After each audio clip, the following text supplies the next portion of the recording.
les parece si abrimos la ventana para que entre aire fresco?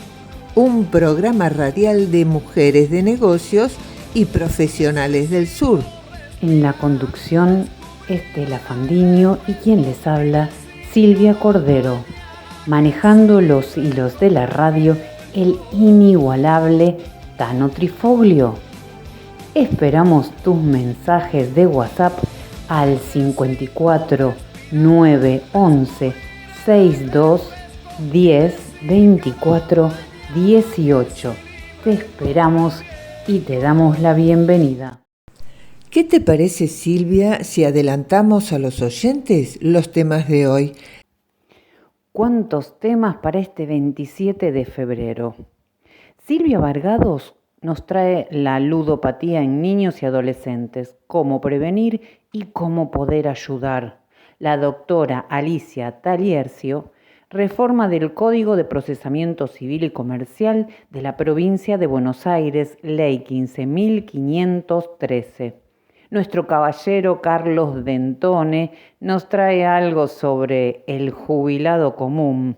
La doctora María Alejandra Silva nos habla del Congreso Latinoamericano de Ciencias Sociales y Ambientales que se llevará a cabo en Polonia en el mes de junio. Y la caja mágica nos trae el cuento de Marco de Nevi, La hormiga. Qué lindo programa este jueves. Perfecto, entonces, primero unos auspiciantes y luego directamente a estos temas de aire fresco. Auspician este programa Talleres de Escritura Narrativa Lidia Risotto. WhatsApp 11 6863 4263. Liliana Ginocchio, artista plástica orfebre. Admira algunas de sus obras en su página web lilianaginocchio.com.ar. Envíale un mensaje a su correo liliana@lilianaginocchio.com.ar. Sociedad de Fomento Turdera Sud, siempre acompañándote. Un proyecto social, cultural, educativo y de formación en oficios. Nuestra sede, 1 de marzo 1360, a metros de Avenida Frías, Ciudad de Lavallol. Contactate al WhatsApp 11 5487 7661. Búscanos en las redes sociales. Aire fresco en tu ventana, que borro de madrugada la tristeza en tu mirada. Aire fresco que no deje agostar tu corazón.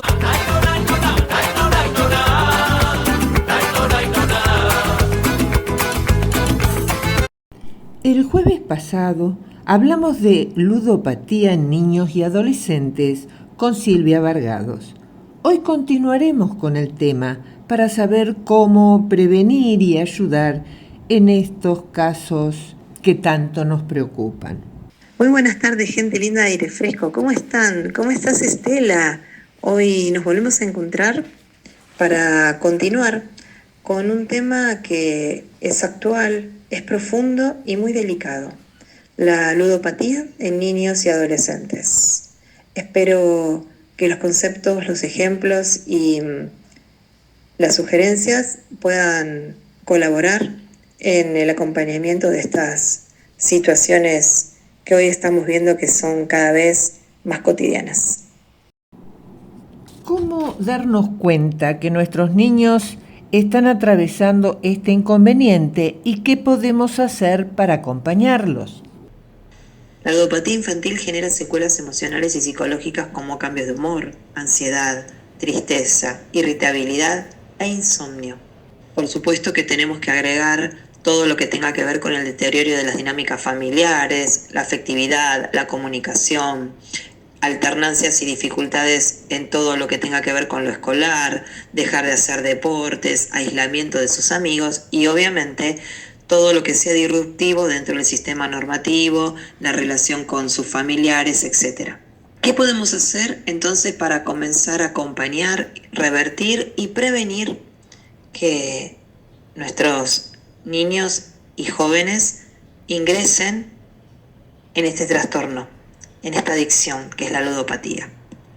Tenemos que comenzar a ser observadores, tenemos que comenzar a hablar, a ponerlo sobre la mesa, a que ellos estén atentos para destacar cuáles son esos sitios, esos juegos, esas hasta billeteras virtuales que de una manera muy sencilla y muy atractiva los están convocando a que ingresen a este circuito de apuestas, a este circuito de adquisición de dinero fácil. También se puede trabajar a través de talleres de concientización en las escuelas, en los clubes deportivos. Hay muchísimos lugares que ya tienen el lema que es apostar no es un juego, y también hay muchos sistemas de alerta en las páginas que comienzan a pedir ciertos datos y verificaciones, por lo cual el acceso es mucho más dificultoso. También tener en cuenta todo lo que tenga que ver con el control parental, con el uso de filtros en algunos sistemas, en algunas páginas, incluso en las billeteras virtuales, que también de una manera muy libre promocionan la posibilidad de dejar dinero para que se acreciente a través de porcentajes y la posibilidad también de invertir en ellas. La buena noticia es que a través de campañas de visibilización de la Subsecretaría de Políticas Familiares, a través de datos que aportó la Organización Mundial de la Salud, ya existen normativas y marcos legales comunes que sancionan a quienes exploten y administren sitios donde se utilicen juegos digitales o videojuegos con menores de edad. Esta regulación de apuestas online también en diferentes lugares hacen que el fácil acceso de estas plataformas comience a regularizarse y de alguna manera a tener más trabas para que los niños y los adolescentes puedan ingresar a ellas. ¿Cómo ayudar a un joven con ludopatía? En primer lugar, entender que es un problema, qué es la ludopatía, cómo se va generando. Lo primero que hay que hacer es poder ayudar a este ludópata a reconducir su vida y a comprender bien qué es eso que le está pasando, en qué momento cae en ese circuito, porque es totalmente inconsciente. Hay que preguntar sin juzgar, hay que relacionar el juego con problemas, ir identificando en qué momento comienza a tener esta sensación y necesidad de tener que apostar y jugar, informar qué es una adicción y cuáles son las consecuencias, buscar otros intereses para que a corto o largo plazo vaya dejando y vaya alternando estos sistemas que hablábamos antes de adrenalina y cortisol, que no sean a través de las apuestas, buscar apoyo en todo momento y obviamente, como se trata de una adicción, también tener en cuenta profesionales y establecimientos que colaboran a desarrollar de a poco una nueva capacidad, una nueva mirada e ir dejando este trastorno. ¿El tratamiento para estas adicciones es difícil? El tratamiento de estas adicciones son difíciles. Muchas veces se usan combinación de terapias, se utilizan grupos de soporte y medicación psiquiátrica si es necesaria. ¿Cuál sería la prevención efectiva para que nuestros niños y adolescentes no lleguen a tener esta adicción al juego? En primer lugar, nosotros como adultos pensar y preguntarnos, ¿por qué los jóvenes apostarían? ¿Qué es eso que yo no estoy ofreciendo como propuesta, como proyecto, como espacio de contención, como lugar seguro, que mis vínculos hacen que lo tenga que ir a buscar afuera?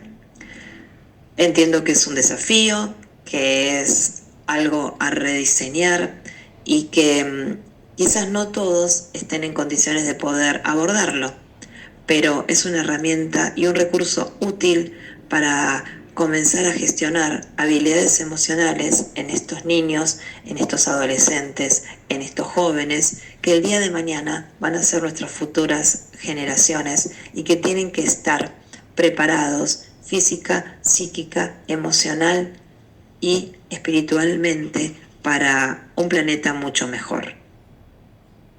Si podemos entre todos ofrecer, crear espacios de encuentro, sociabilización, intercambio en niños y adolescentes que no estén mediados por las tecnologías y que reflejen sus intereses, van a poder desarrollar sus dones, sus capacidades, sus talentos y encontrarse así con la posibilidad de ser adultos responsables, sanos y en conciencia. Muchas gracias, Silvia, y hasta un próximo aire fresco. Gracias por este hermoso encuentro. Espero les haya servido todo lo que conversamos y nos vemos en otro próximo programa de Aire Fresco.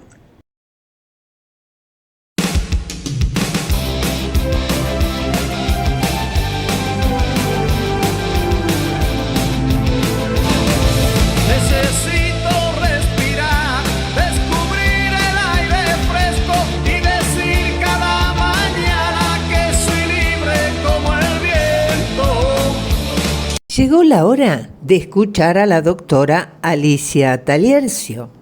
Buenas tardes, Alicia, bienvenida. Hola mis queridos amigos y colegas, nuevamente juntos. Bueno, realmente hoy es para un tema que me parece de gran trascendencia, que es la reforma a nuestro Código de Procedimiento Civil y Comercial en la provincia de Buenos Aires, Ley 15.513, después de muchos pedidos y muchos trabajos desde nuestro querido colegio departamental, como desde el Colproba, ha salido la Ley 15.513 en diciembre del 2024. Muchos cursos se están dando al respecto, todos de excelencia, a los que los invito a que participen, inclusive desde nuestro colegio. Vamos a hacer la próxima semana, y va a ser debidamente anunciado, en forma bimodal, una charla especial relacionada con ese tema. Pero yo les quiero adelantar pequeños tips al respecto que es importantísimo que tengamos en cuenta. Lo fundamental es la reforma al 521 del Código de Procedimientos, con algo que como jueza en tantos años me llegaba profundamente y buscaba la forma para solucionarlo, y era los convenios no homologados que no tenían fuerza ejecutiva. Este artículo reformado da especialmente posibilidad de ejecución a los convenios que no están homologados. Esto es uno de los tips número 1 que tenemos que tener en cuenta para analizar esta ley, que la vamos a ir desarrollando día a día. Cuando la persona firmó el convenio en privado delante del juez, delante del consejero, eso va a tener fuerza. Pero por supuesto nosotros tenemos que buscar que esa persona rectifique o ratifique la firma. Para ello ha habido cambios fundamentales en lo que hace a las notificaciones y en lo que hace a una próxima audiencia que se da dentro de los 5 días, y que si la persona no concurre, aparte de tener una multa que va desde los 10 IUS a 200 IUS, va a darse como que la firma es de él. Vamos a dar por ratificada la firma. Fíjense esto que trascendente, que yo por eso lo resalto como tips número 1. Hay un montón que vamos a ir viendo de a poco. Pero esto lo resalto porque muchas veces, una vez firmado el convenio, ahí queda el expediente y muchas veces las personas no cobran y no pueden llevar adelante lo que es tan necesario como es el tener el alimento para sus propios hijos. Esta ley agiliza un montón y lo vamos a ir viendo de a poco. Pero recuerden, punto 1, tenemos el convenio no homologado, tiene fuerza ejecutiva. Esto se va a basar en la ratificación o rectificación de esa firma que lleve adelante la persona el obligado alimentario y que se va a fijar una fecha de audiencia especial a esos fines y en caso de no presentarse va a darse por ratificada la firma y seguir adelante la ejecución. Muchas gracias. Vamos a seguir hablando sobre la temática. Es momento de presentar algunos auspiciantes. Fandiño Propiedades, 50 años en el mercado inmobiliario. Página web fandiprop.com.ar. Comunícate por WhatsApp al 11 2674 1834. Milling Instalaciones te ofrece sistemas y soluciones de confort interior, aire acondicionado, calefacción, climatización de piscinas y bombas, servicio técnico, repuestos, controles de calidad y atención personalizada. Una empresa con amplia y probada trayectoria. Conocelos en su página web www.milling.com.ar. Avenida Alsina 1702 Lomas de Zamora. WhatsApp 11 52 50 27 73. ¿Sabías que Teresa Lancillota elabora un pan dulce genovés casero artesanal exquisito y es nuestro Made in Adrogué? Pero además ganador del primer premio en el campeonato FitHep Expo Alimentaria 2024.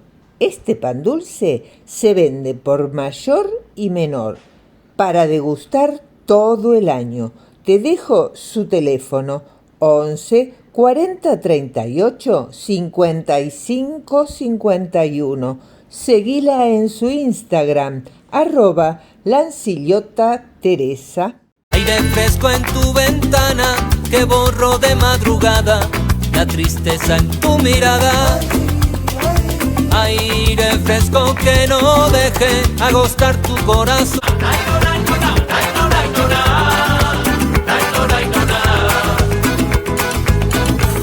Está con nosotros Carlos Dentone con un tema muy especial, el jubilado común. Adelante, Carlos. Buenas tardes, oyentes y equipo de Aire Fresco. Hoy voy a hablar de un tema en el cual estoy de alguna manera involucrado. Es un escrito, una especie de catarsis, que titulé El jubilado común, pensando también en que algún oyente que está por jubilarse o es jubilado, o algún hijo o algún nieto de una persona que esté por jubilarse o jubilado, le pueda servir. Entonces les decía que lo titulé El jubilado común. Trabajar 47 años, llegar a los 65 de edad y jubilarse es todo un mérito. Hablo del jubilado común. En nuestro país hay distintos tipos de jubilaciones y como consecuencia diferentes derechos. Por eso llamo jubilado común a los que no tienen ninguna ventaja especial. Ese mérito que se logra cuando uno se jubila en realidad no dignifica. Y no es que el dinero nos dé dignidad, pero sí hay que tener en cuenta y que revisar muy bien cómo liquida nuestro Estado a nuestra jubilación. Si es posible, con asesoría de un profesional en la materia, obviamente con el costo que eso conlleva. Al no estar de acuerdo a la ley, uno va perdiendo como dignidad, con el solo hecho de hacerle un juicio al Estado, una cosa que no cabe mucho en nuestra mente, ¿no? Una verdadera vergüenza. El Estado debe ser el ejemplo. Se pierde dignidad cuando uno tiene que dudar justamente del Estado, que en principio es quien tendría que dignificar a sus ciudadanos todos. Se duda, y no por capricho, sino por conocer la cantidad de juicios que el nuevo jubilado común le hace a su propio Estado. Se pierde dignidad cuando, iniciado ese juicio, también sabemos que pueden pasar años y muchos para tener un dictamen final. Trabajadores que se jubilaron a la edad que consigna la ley y hoy tienen por ahí 80 años o más y todavía no tienen una resolución del juicio. Por lo general son juicios que gana el jubilado. Obviamente pierde el Estado. Se pierde dignidad porque en caso de mujer u hombre pasan 20 o 15 años respectivamente de sus vidas de tener que arreglarse con un dinero que no le alcanza para vivir básicamente y dignamente, sabiendo que le pertenecía más de lo que cobra, con lo cual sus últimos años de vida tienden a la pobreza, a la angustia. Se pierde dignidad cuando uno tiene que recurrir a un profesional abogado para poder litigar, porque un ciudadano no está en condiciones de sentarse a conversar con el Estado y plantearles las diferencias. Se pierde dignidad al tener que abonarle a aquel abogado, a aquel profesional, en caso de ganar el juicio, una cantidad porcentual importante de lo que le corresponde al jubilado. Y no por restarle mérito y profesionalidad al abogado, sino porque ese importe lo tendría que pagar el mismo Estado, que en definitiva es el que pierde el juicio. Yo particularmente no hice juicio al Estado, me parece un despropósito hacerlo, y por otro lado, sabiendo cómo se manejan, me quise ahorrar años de angustia para poder tener una jubilación atinada y justa. En la mezcla de juicios al Estado conocí gente que pudo cobrar el juicio en largos tiempos, pero bueno, lo cobró. Otros que ya han pasado más de 12 años del inicio del juicio y hoy no tienen una sentencia final de la justicia. Y otros que dejaron esta vida sin haber tenido la jubilación común que le hubiese correspondido. Y uno siguió perdiendo dignidad acogiéndome a otro ardid del Estado, que se llamó reparación histórica, donde el Estado propiamente reconoce que pagó erróneamente y junto entonces a cada mes del recibo jubilatorio paga una miseria realmente. Y haberse acogido a la reparación histórica implica no poder hacerle un juicio al Estado ya posteriormente. Igual yo no lo tenía pensado hacer. Conociendo cómo se maneja el Estado para sus adultos mayores jubilados comunes, tuve la oportunidad o tuve la necesidad de continuar trabajando e intentar vivir un poco más dignamente. Aún a sabiendas que mi idea era dejar de trabajar a mi edad legal y de alguna manera hacer uso de mi derecho. Pero un día la salud me dijo basta por ahora y tuve que dejar de trabajar. En el balance, la suma del total de años trabajados legal y oficialmente, contabilizando los años previos a los 18 de años de edad, ya que yo comencé a trabajar a los 16, y luego de lograr la jubilación, suman un total de 52 años de trabajo. Son muchos, ¿verdad? Entonces me pregunto dónde me equivoqué, qué hice mal por haber trabajado con sueldos normales y hoy la jubilación no me alcanza para esa pretensión de vivir dignamente, como tendrían que vivir los jubilados comunes. Para ello trabajaron, para ello aportaron. Tantos jubilados comunes, ¿podemos estar equivocados expresándonos por esa falta de vivir dignamente? Vivir dignamente es llegar a cubrir mínimamente nuestras compras básicas, que incluyen comida, salud, impuestos y servicios. Yo creo que nada más. Más no podemos. ¿Estamos equivocados los jubilados que habiendo aportado desde que existe el PAMI, hoy seguimos aportando por un mal servicio, salvo en algún caso donde el médico puede cubrir con su buena voluntad ética y moral lo que el instituto no nos brinda? Y eso yo también lo vivencié. Tenemos que afrontar el gasto que significa una prepaga, que igualmente no es ninguna buena garantía de servicio, por no contar con un buen servicio de salud por ley. ¿Dónde nos equivocamos? ¿No es indigno? ¿Se puede considerar como una estafa del Estado? ¿No existe un control que analice cada juicio que el jubilado le hace al Estado, siendo que, si el número de juicios perdidos por error en la liquidación es enorme, no hay culpables de esos errores? ¿Todo sigue igual? ¿No es una vergüenza? ¿Cómo se puede vivir normal y dignamente donde el Estado, de alguna manera, espera que el hombre mayor se muera porque le resulta costoso? ¿Les resultamos costosos? Tendrían que abonar la jubilación como corresponde, correctamente. Si fuera así, no tendrían juicios al por mayor. Entonces descaradamente estiran los litigios para que el jubilado se angustie más, se enferme, hasta que finalmente muera. ¿No existe la vergüenza estatal? ¿Dónde nos equivocamos los jubilados comunes? El Estado se convirtió en un enemigo, no de todos, pero sí de una gran parte de sus ciudadanos. Sabemos que ese Estado recibe reclamos constantes, es un hecho. Al adulto mayor le queda mucho menos tiempo que a una persona joven, por una cuestión lógica. Entonces tampoco el Estado sabe priorizar o no quiere priorizar. Se sabe que el Estado somos todos formamos el Estado. Pero los que administran el Estado son los gobiernos, los distintos políticos provenientes de distintos partidos, que en definitiva son el abanico de posibilidades que nos dan en cada elección, previa campaña electoral y tristísimos debates. Vi pasar distintos políticos, distintos gobiernos, desde los militares en el poder hasta las distintas democracias. No entiendo cómo ninguno pudo solucionar el problema del jubilado común. Solo nos queda resignarnos a vivir sin dignidad. Entonces me pregunto, ¿y el Estado dónde está? Y me sigo preguntando, ¿y los gobiernos de turno dónde están? Será hasta el próximo jueves, aquí en Aire Fresco. Carlos Dentone. Qué difícil dar un comentario sobre esto, ¿no? Y me quedé pensando en el fondo, pero ¿qué es el Estado en definitiva? Y busqué la definición real de lo que es el Estado.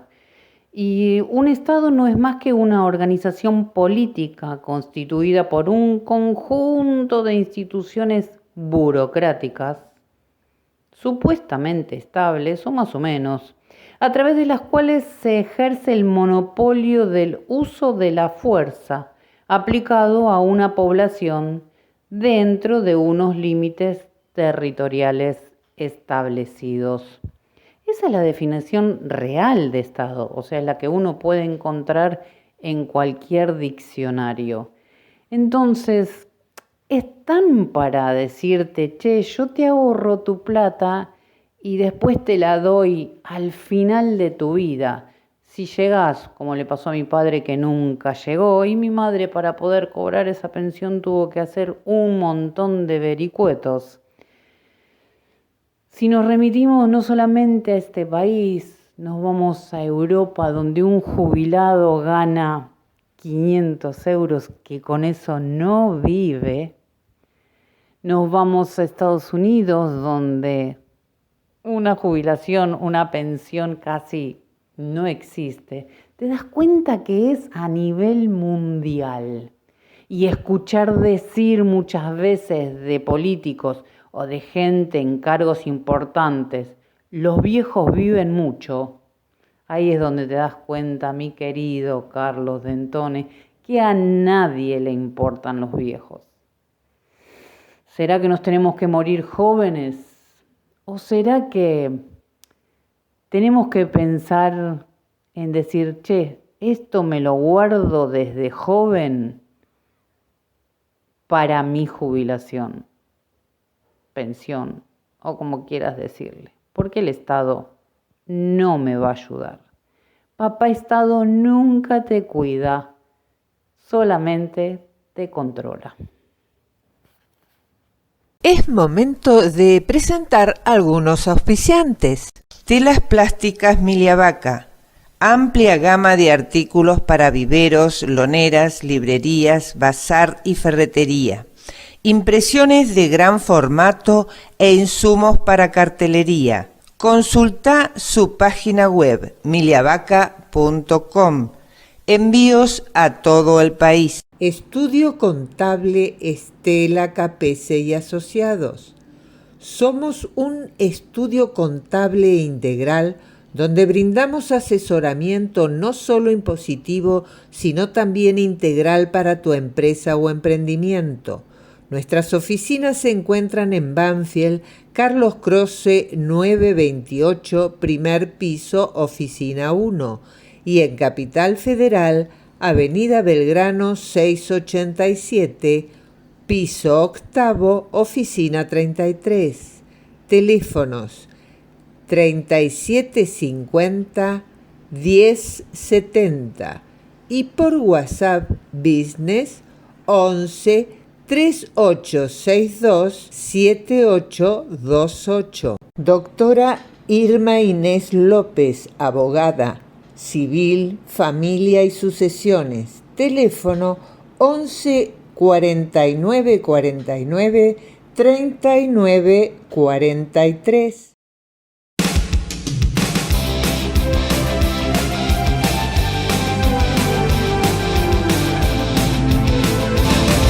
Necesito respirar, descubrir el aire fresco y decir cada mañana que soy libre como el viento. Hola, aire fresco. Aquí una nueva versión de la caja mágica, que la abrimos Mabel Cosenza y yo, Ana María Figueira, para que la disfruten ustedes. Y hoy viene con una historia de alguien que ustedes conocen muy bien, porque si van a su jardín, se ponen a mirar, o miran cualquier jardín, cualquier pastito, ahí en la plaza, seguramente las van a ver, muy trabajadoras, pequeñitas, corriendo entre pastos, tierritas y alguna que otra flor. Así que allí va la historia. Un día las hormigas, pueblo muy progresista, inventan el vegetal artificial. Es una papilla fría con gusto a hojalata, pero le saca la necesidad de salir del hormiguero a buscar vegetal natural. Y entonces quedan protegidas los hormigueros, las hormigas, bajo tierra, porque no hay peligro ni de fuego, ni de veneno, ni nubes de insecticidas. Las galerías entonces se expanden, se entrecruzan, terminan por confundirse con un solo gran hormiguero, bajo la dirección de una sola gran hormiga. Por las dudas, las salidas al exterior son tapiadas a cal y canto. Y entonces se suceden las generaciones. Como nunca pasaron los límites del gran hormiguero, incurren en el error de identificarlo con el gran universo. Pero una vez, una hormiguita se extravía por los corredores en ruina y distingue allá a lo lejos una luz lejana, unos destellos. Entonces se aproxima y descubre una boca de salida, cuya clausura se ha desmoronado.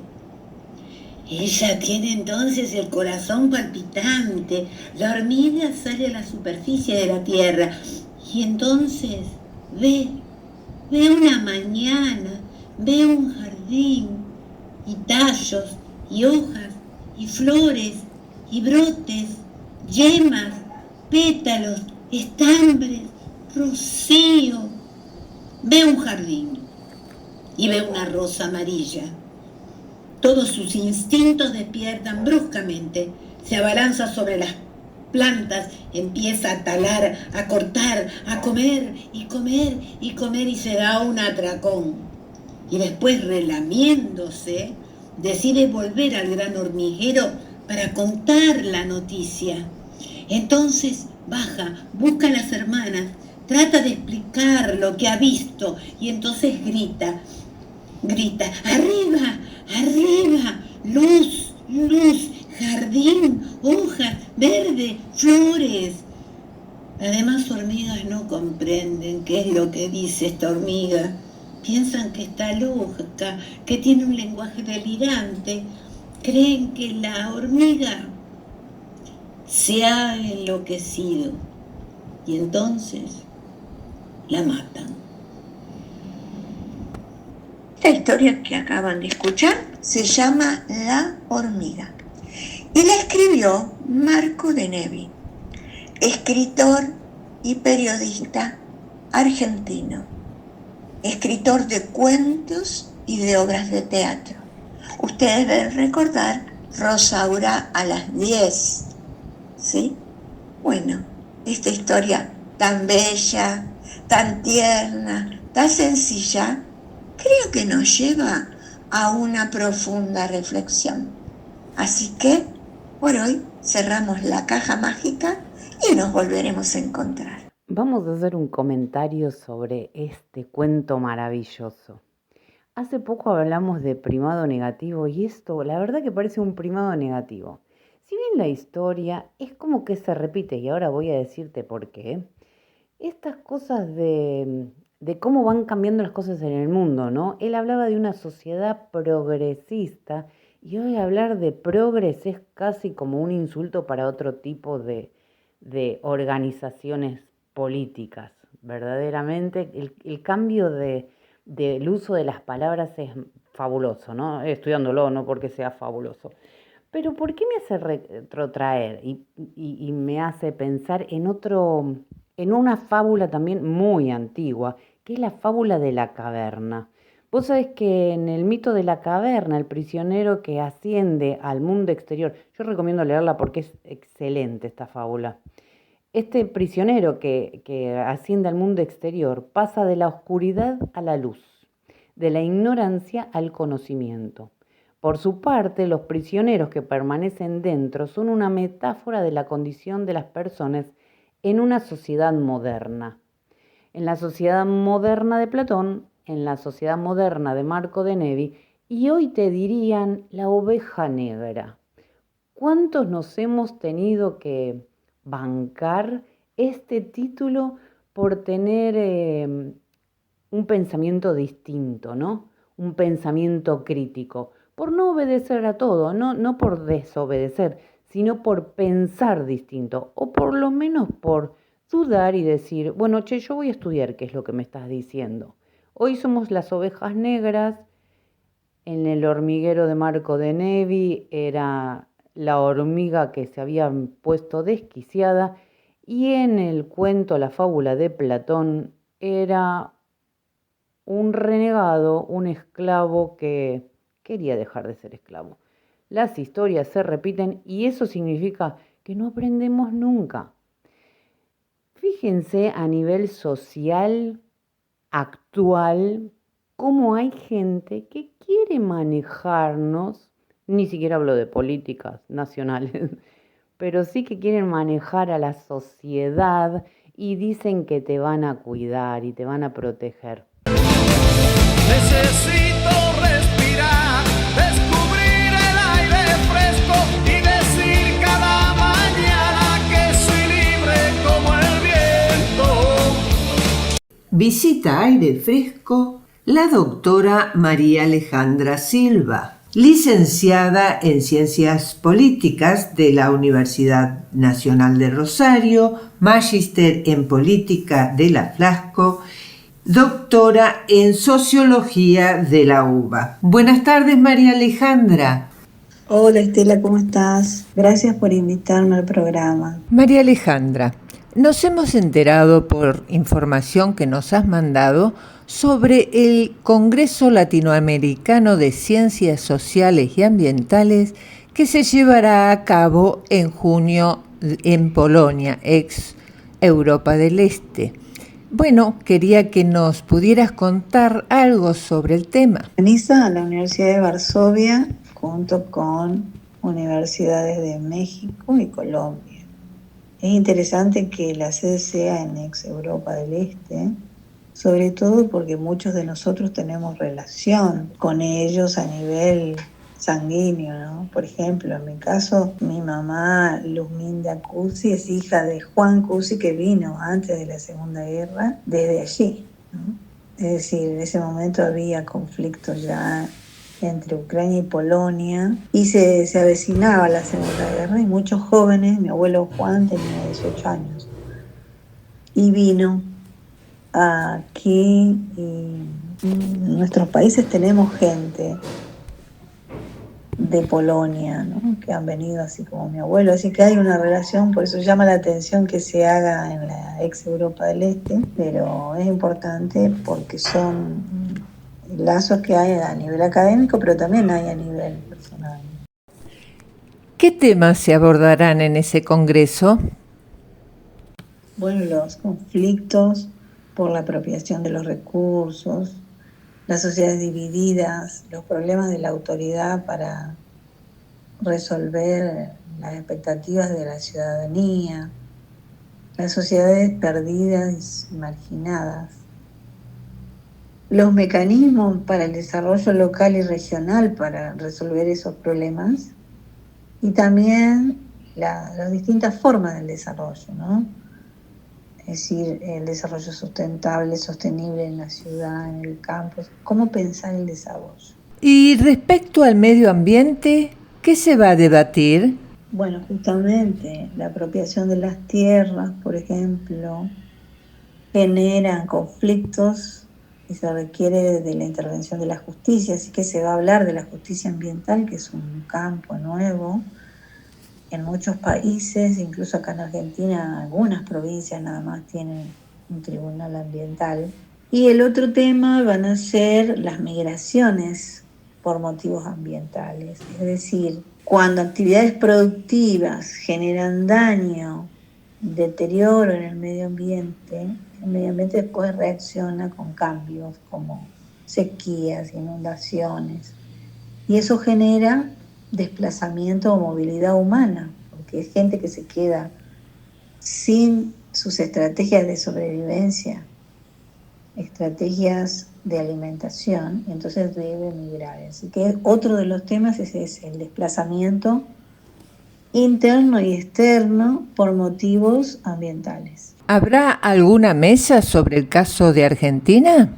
Sí, claro, justamente estoy a cargo de ese grupo de migración por motivos ambientales y voy a hablar de la relación entre lo global y lo local, es decir, es un tema que nos une al mundo y también en Argentina tenemos casos. En ese sentido, voy a hablar de casos puntuales donde hubo desplazamiento y daño ambiental, como por ejemplo la región centro. Todo lo que sea la producción sojera en la provincia de Santa Fe, el monocultivo, es decir, solamente producir soja para la exportación, generó un impacto en el suelo, en la calidad del suelo, en los vectores y los animales y plagas, y generaron de esa forma condiciones para más inundaciones, más sequías, y por lo tanto gente que migró, ¿no? Esto está estudiado ya de hace varios años, desde la Universidad Nacional de Rosario hicimos proyectos, tenemos páginas web, libros, ¿no? Artículos, y claramente el problema no se solucionó, siguió en otras provincias, y hay un informe del 2023 de la Organización Internacional de Migraciones que habla de cuántas personas en Argentina migraron por motivos ambientales y dentro de esta, cuántas las hicieron por inundaciones, cuántas por sequías, cuántas por incendios forestales y en qué medida esto que está en los debates, que está en los informes de organismos internacionales, no tiene la misma respuesta de parte de las instituciones políticas, gobiernos provinciales, municipales y de las políticas, tanto de agricultura, ganadería, como de medio ambiente, de educación, de las áreas que cada uno, de salud, ¿no? Las áreas que cada uno tiene, porque todas estas transformaciones en los vectores, en los animales, vegetales, la migración de un lado a otro, genera enfermedades en la población, en los humanos. Es decir, hay enfermedades ligadas al clima. ¿Es posible evitar que el clima cambiante afecte la salud? Bueno, se sabe en Argentina, por un informe de Naciones Unidas, que entre el 2016 y 2022 se produjeron 74.000 desplazamientos internos por desastre y 94,5% fueron por inundaciones. Sin embargo, más que esos datos no hay, se carece de registros y políticas que efectivamente lo relacionen con patologías. Y en realidad hay patologías en muchos aspectos, porque el 80% de las enfermedades tienen relación con los problemas del agua, de la calidad, la cantidad, el agua estancada, los vectores que se forman después de una inundación, que circulan cuando hay agua estancada y que generan enfermedades infecciosas, parasitarias.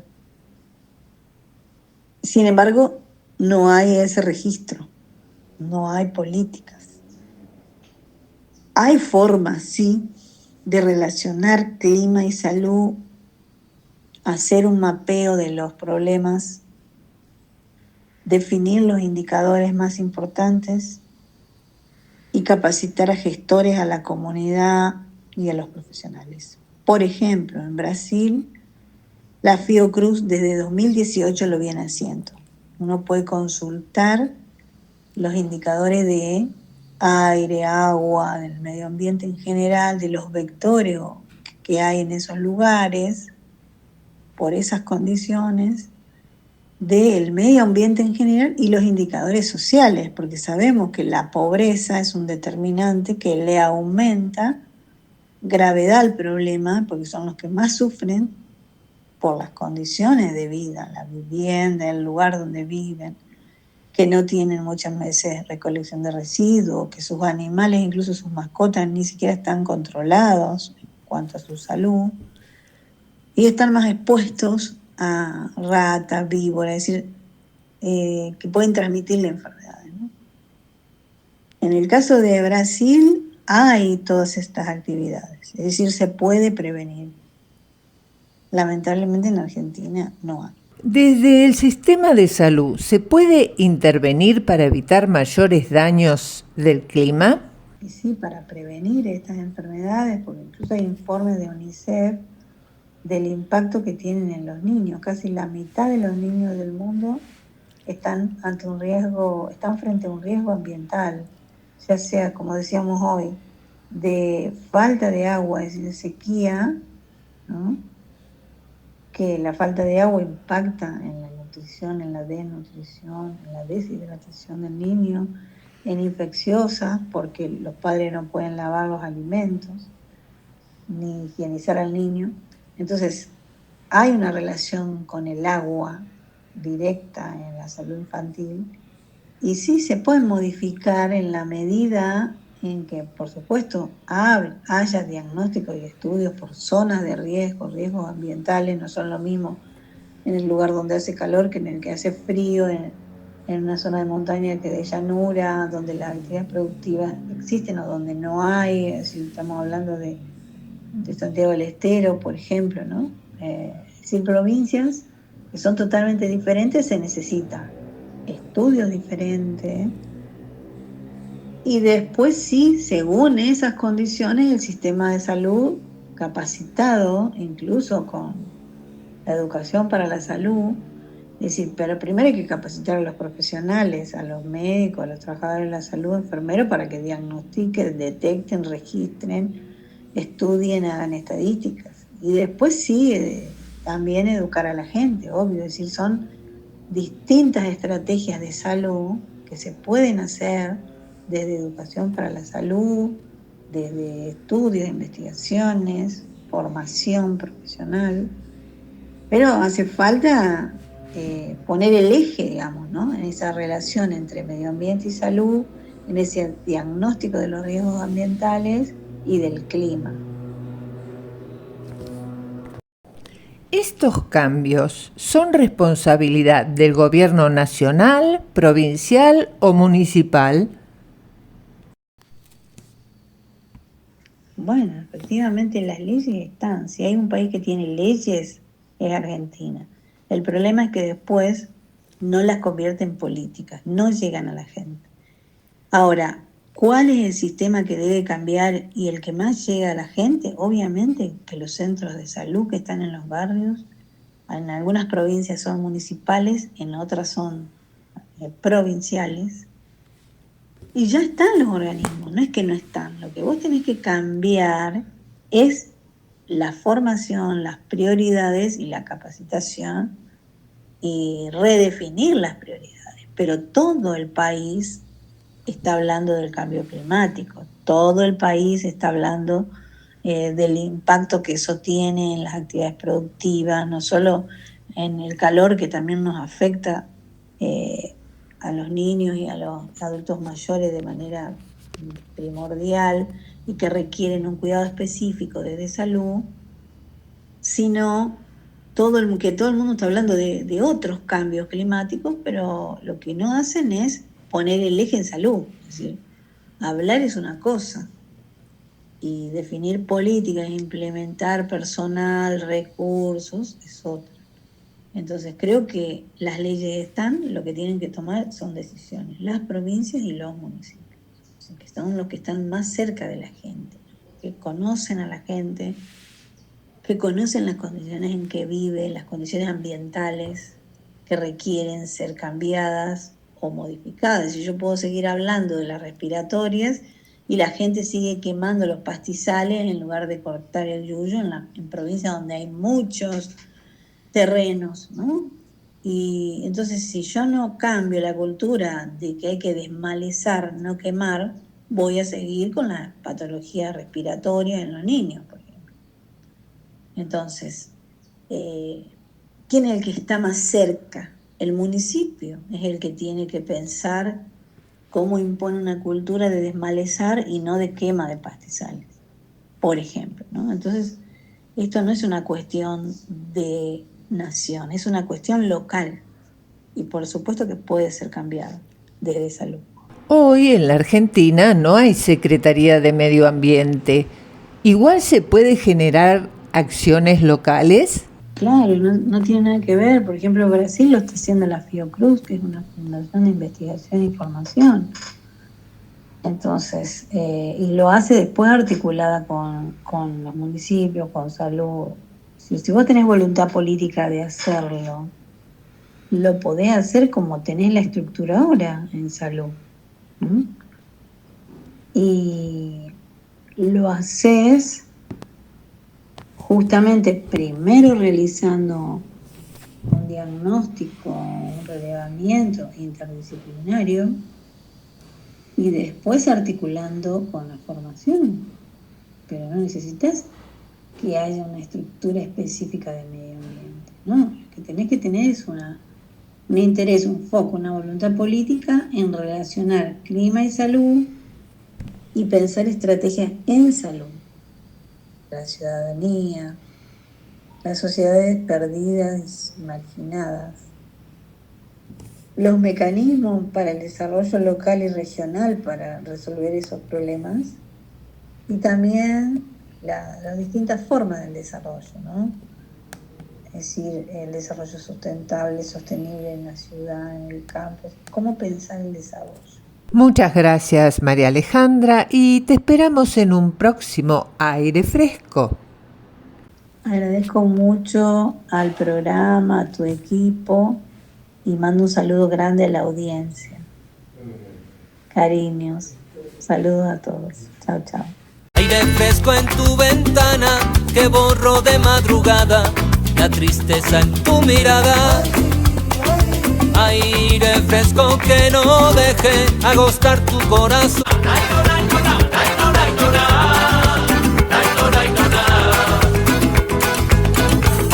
Y ahora va un recordatorio. En el mes de la mujer sorteamos un pan dulce de Teresa Pinto. ¿Vos ya te anotaste?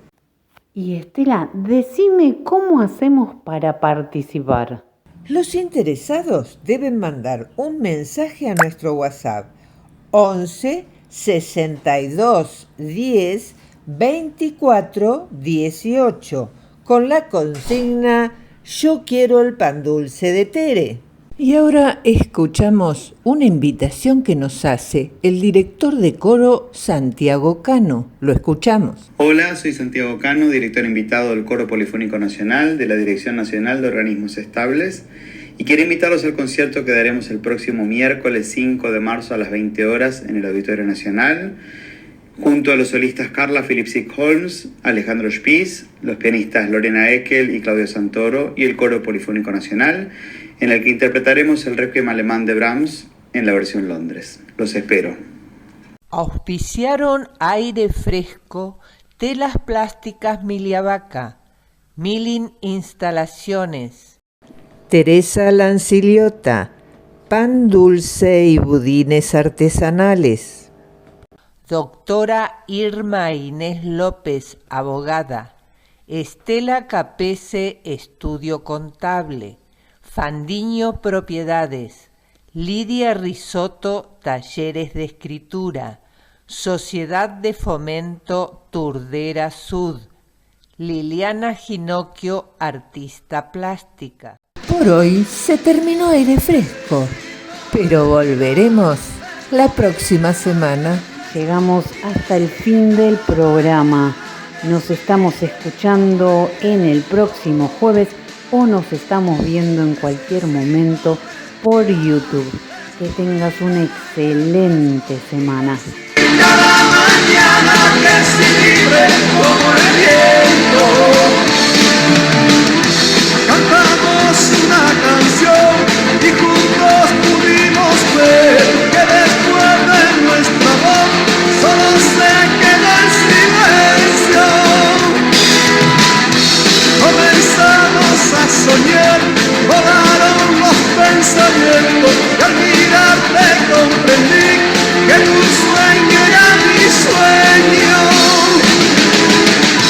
Necesito respirar, descubrir el aire fresco y decir cada mañana que soy libre como el viento. Necesito respirar, descubrir el aire fresco y decir cada mañana que soy libre como el viento.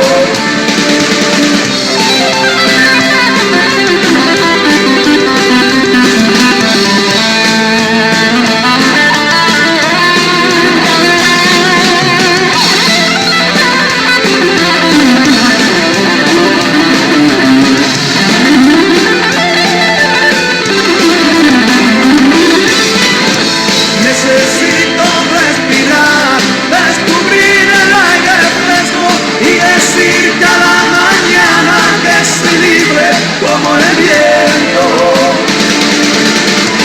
Necesito respirar,